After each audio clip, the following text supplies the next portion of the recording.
Hello friends, super magic રસોઈમાં મિત્રો હું આપનું સ્વાગત કરું છું। આજે હું ફ્લાવર વટાણાના શાકની રેસીપી તમારી સાથે શેર કરું છું। એક અલગ જ રીતથી મિત્રો, આ રીતે તમે ક્યારેય નહીં બનાવ્યું હોય એટલું ટેસ્ટી અને ચટાકેદાર બને છે। તો તમને ચોક્કસ આ વિડીયો ગમશે। ગમે તો લાઈક કરજો, શેર કરજો અને સબસ્ક્રાઈબ કરવાનું તો ભૂલતા જ નહીં। અને મિત્રો બાજુમાં રહેલું બેલ આઇકનને પણ પ્રેસ કરજો, જેથી કરીને લેટેસ્ટ વિડીયોની માહિતી તમને મળતી રહે। તો મિત્રો હવે ઇન્ગ્રેડિયન્ટમાં તમને મેં જો આ ફ્લાવર લીધું છે 250 ગ્રામ છે। મિત્રો ફ્લાવર લેવા જાય ને ત્યારે ખાસ નોટ શું કરવાનું છે કે એકદમ ટાઈટ ફ્લાવર હોય, ડાઘા રહિત હોય, સડેલું ના હોય, આવું ટાઈટ ફ્લાવર, જો ફ્લાવર એકદમ જોઈન્ટ હોય, બધા ફ્લાવર્સ એકદમ જોઈન્ટ છે એવું ફ્લાવર ચૂઝ કરવાનું છે। તમે સેજ પણ સડેલું હશે કે સેજ તમારે લૂઝ ફ્લાવર હશે ને તો એ અંદરથી ઈયળો સડેલું નીકળશે। અત્યારે વિન્ટર છે તો ફૂલ આપણને ફ્લાવરની સિઝન છે, તો બને એટલો આપણે ઉપયોગ કરી લેવો જોઈએ। ફ્લાવર છે, લીલા કાંદા છે, 1 કપ મેં વટાણા લીધા છે, 2 મરચાં ને 1 ઇંચ આદુ ટુકડાની મેં પેસ્ટ કરી છે, ધાણા ભાજી છે, 2 મીડિયમ સાઇઝના ટમેટાની પેસ્ટ કરેલી છે, 2 ટેબલ સ્પૂન ચણાનો લોટ છે, 2 ચમચી જેવી મલાઈ છે, ગરમ મસાલો છે, રૂટીન મસાલા છે, મીઠું છે અને તેલ છે। તો બનાવવાનું ચાલુ કરીએ। તો આપણે જે 250 ગ્રામ ફ્લાવર છે એને કટ કરી લેશું। તો પહેલા આને પાંદ અલગ કરી લેશું અને પછી આપણે ગમે એવું ફ્લાવર હોય ને મિત્રો, તમારે એક પ્રોસીજર તો કરવાની જ રહેશે અને એ છે આપણે જો આ રીતે એના નીચેથી તમે એના એક બધા ફ્લાવર આ રીતે અલગ કરી શકશો। એને તમારે સમારવાનું નથી, ખાલી એના ફ્લાવર જ અલગ કરવાના છે। આ રીતે કરશો ને તો એકદમ બધા ફ્લાવર પણ અલગ રહેશે અને તમને કૂક કરવામાં અને ખાવામાં બધે મજા આવશે। એટલે આ રીતે આપણે એના બધા જ ફ્લાવર, જો નાના નાના ફ્લાવર છે ને એ આ રીતે અલગ કરશો ને એટલે ભૂકો નહીં થાય।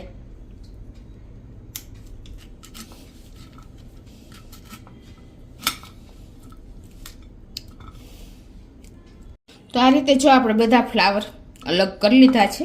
હવે આની પ્રોસીજર કરવા માટે આપણે ગેસ ઓન કરી અને એક પેનમાં આપણે મીડિયમ ફ્લેમ ઉપર 1 ગ્લાસ જેવું પાણી નાખી દેશું। ટૂંકમાં ફ્લાવર ડૂબે ને એટલું પાણી નાખવાનું છે અને એમાં આપણે 1 ટીસ્પૂન મીઠું અને અડધી ટીસ્પૂન હળદર નાખી દેશું।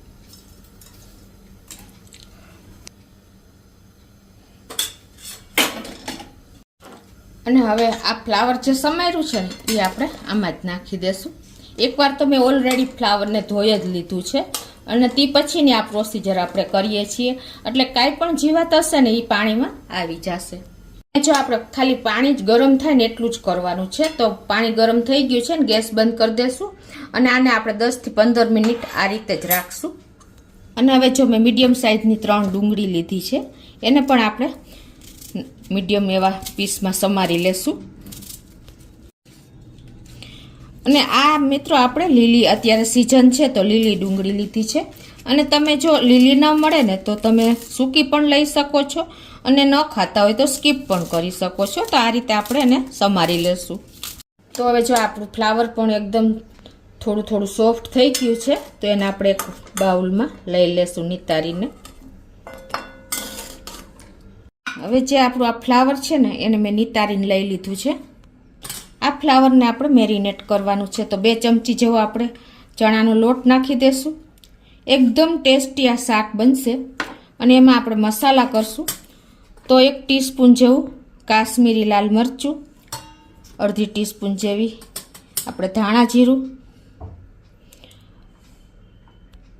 અડધી ટીસ્પૂન જેવો ગરમ મસાલો નાખી અને આપણે બાફવામાં મીઠું, બાફવામાં નહીં પણ આપણે જે ગરમ પાણીમાં નાખ્યું ને એમાં મીઠું નાખ્યું હતું, એટલે અત્યારે આપણે બિલકુલ મીઠાનો ઉપયોગ નહીં કરીએ। તો આ રીતે આપણે એને મિક્સ કરીને અને સાઈડ ઉપર રાખી દેશું। હવે આપણે ગેસ ઓન કરી અને એક પેનમાં આપણે 2 ટેબલ સ્પૂન જેવું તેલ મૂકી દેશું। આપણું તેલ પણ ગરમ થઈ ગયું છે તો આપણે હવે જે આ ફ્લાવરના પીસ મેરિનેટ કર્યા છે ને એ આમાં જ નાખી દેશું।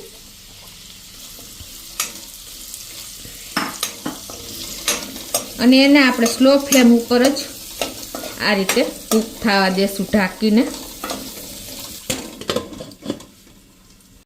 હવે આપણે એક બીજા પેનમાં તેલ મૂકી દેશું. 3 ટેબલ સ્પૂન જેવું, 3 થી 4 ટેબલ સ્પૂન જેવું મૂકી દેશું અને ગેસની ફ્લેમ આપણે મીડિયમ રાખી છે.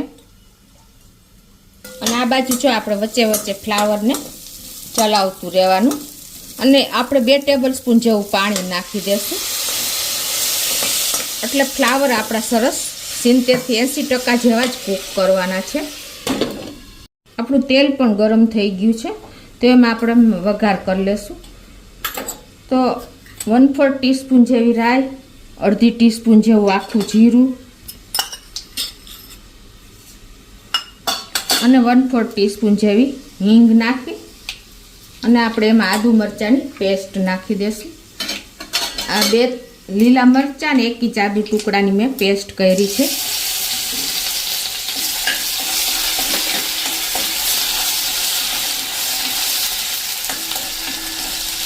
અને હવે આમાં આપણે 1/4 ટીસ્પૂન જેવી હળદર નાખી દેશું.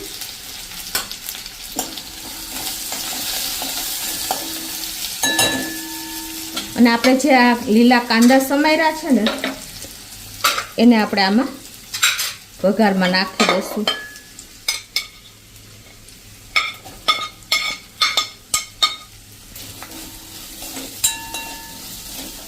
અને અત્યારે ગેસની ફ્લેમ આપણે સ્લો કરી નાખશું. સ્લો ફ્લેમ ઉપર જ આપણે આ બધું કૂક કરશું. અને હવે આને આપણે 1 મિનિટ આ રીતે હલાવશું. તો આ બાજુ આપણા કાંદા પણ, લીલા કાંદા જો કૂક થઈ ગયા છે. લીલા છે એટલે કંઈ કૂક કરતા વાર નહીં લાગે. હવે આપણા 1 કપ વટાણા લીધા છે ને એ આપણે આમાં નાખી દેશું. અત્યારે મેં ફ્રોઝન વટાણા લીધા છે, તમારી પાસે લીલા હોય તો એ પણ લઈ શકો છો.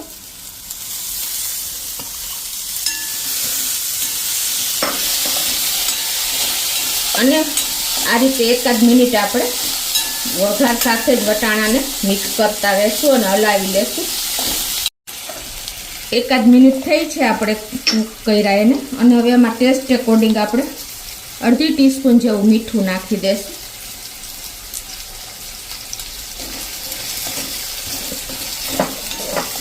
અને હવે આને આપણે ઢાંકીને 1 મિનિટ કૂક થવા દેશું. વટાણા ફ્રોઝન છે એટલે ટાઈમ નહીં લાગે, 1 થી 2 મિનિટ જેવું થશે સ્લો ફ્લેમ ઉપર.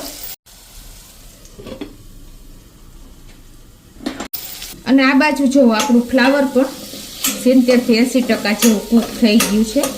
તો હવે આપણે ગેસની ફ્લેમ બંધ કરી દેશું અને આ જ પોઝિશનમાં રાખી દેશું.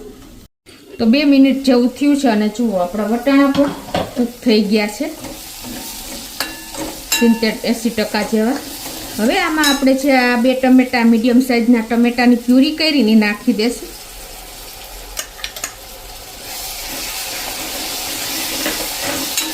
અને એને આપણે સ્લો ફ્લેમ ઉપર કૂક થવા દેશું ઢાંકીને. આપણું શાક કૂક થાય છે ને ત્યાં આપણે એક મસાલો આપણે મિક્સ કરવાનો છે ને એ આ રીતે કરશું. 1 ટીસ્પૂન જેવું લાલ મરચું, 1/2 ટીસ્પૂન જેવી હળદર, 1 ટીસ્પૂન ધાણા જીરું અને 1/2 ટીસ્પૂન જેવો ગરમ મસાલો. આપણે જે મસાલા શાકમાં નાખવાના હોય ને મિત્રો એ તમે આ રીતે મિક્સ કરીને પાણીમાં અને નાખશો ને તો એનો કલર અને એનો ટેસ્ટ બંને જળવાઈ રહેશે. દાજશે નહીં મસાલા અને એકદમ સરસ પાણીમાં મેચ થઈ જશે.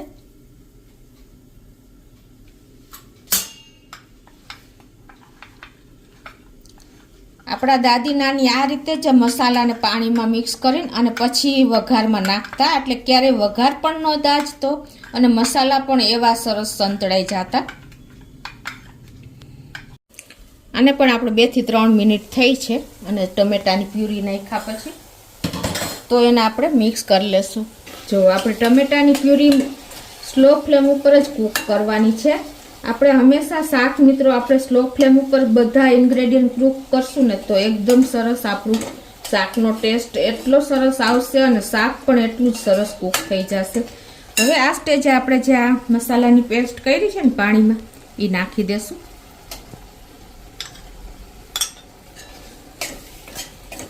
અને એને આપણે મિક્સ કરી લેશું. આપણે જે આ મસાલો બનાવ્યો હતો ને વાટકીમાં મિક્સ કર્યો હતો ને એમાં 2 ટેબલ સ્પૂન જેવું પાણી નાખી અને આપણે આ શાકમાં જ નાખી દેશું. અને હવે છે ને મિત્રો આ એકદમ સરસ આપણે જુઓ મેચ થઈ ગયું છે મસાલો સરસ. અને હવે આ સ્ટેજે આપણે જે આ ફ્લાવરને કૂક કર્યું છે ને 70 થી 80% જેવું એને આપણે આમાં જ નાખી દેશું. એટલે જે કચાશ છે થોડી ઘણી એ પણ આપણે આમાં કૂક થઈ જશે.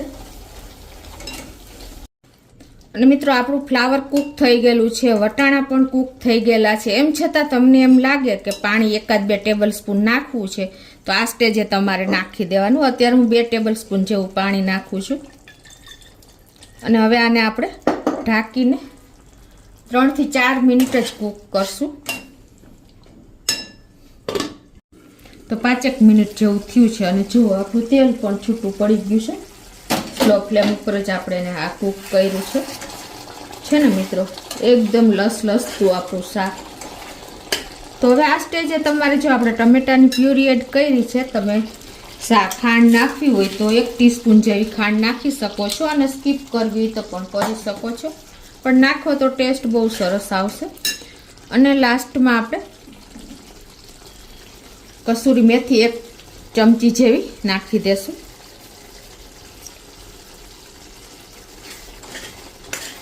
અને હવે આપણે આ સ્ટેજે જો એકદમ સરસ તમારે ટેસ્ટી શાક જોતું હોય ને તો તમે 1 ચમચી ઘી નાખી શકો છો અને 1 ચમચી મલાઈ નાખી શકો છો. અત્યારે હું મલાઈનો ઉપયોગ કરું છું તો આપણે 1 ચમચી જેવી મલાઈ નાખી દઈશું. અને એને આપણે સ્લો ફ્લેમ ઉપર જ આ રીતે શાકમાં મિક્સ કરી લેશું. મિત્રો આપણે ગુજરાતી લોકોને શાકનું પંજાબીનું કોઈ જરૂર જ નહીં પડે ને એટલું આ શાક આપણું ટેસ્ટી બનશે, કેમ કે બધા ઇન્ગ્રેડિયન્ટ આપણે રીચ વાપર્યા છે. એટલે કે મલાઈ નાખ્યા પછી જો એકદમ સરસ આપણું શાકનો લુક અને ટેસ્ટ બને આવી જશે. 1 મિનિટ આ રીતે આપણે હજી એને કૂક થવા દેશું એટલે જે મલાઈ નાખી છે ને એકદમ મેચ થઈ જાય. તો જો આપણું તેલ પણ છૂટું પડી ગયું છે ને મિત્રો એકદમ લથબસતું શાક આપણું વટાણા ફ્લાવરનું. તો હવે આપણે ગેસ બંધ કરી દેશું અને લાસ્ટમાં આપણે ધાણા ભાજી નાખી દેશું.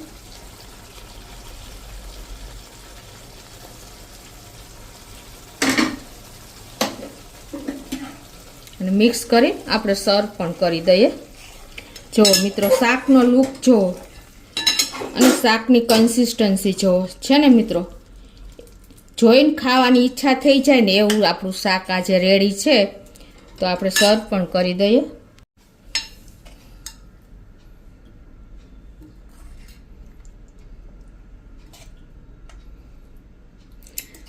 આ રીતે આપણે વિન્ટરમાં એટલે કે શિયાળામાં આપણે શાક ફ્લાવર ખૂબ આવે છે, વટાણા ફ્લાવર. તો આપણું શાક રેડી છે. તો આપણે ડેકોરેશન પૂરતી ધાણા ભાજી પાછી નાખી દેશું. તો મિત્રો ફ્લાવર વટાણાનું શાક આપણું એકદમ હેલ્ધી, ટેસ્ટી અને ચટાકેદાર એવું રેડી થઈ ગયું છે. કોઈ ટાઈમ પણ નથી લાગ્યો. અલગ જ રીતે આપણે બનાવ્યું છે. તમે ચોક્કસ એક વખત આ રીતે ટ્રાય કરજો મિત્રો. અને તમને મારો વિડીયો ગમે તો લાઈક કરજો, શેર કરજો અને સબસ્ક્રાઈબ કરવાનું તો ભૂલતા જ નહીં.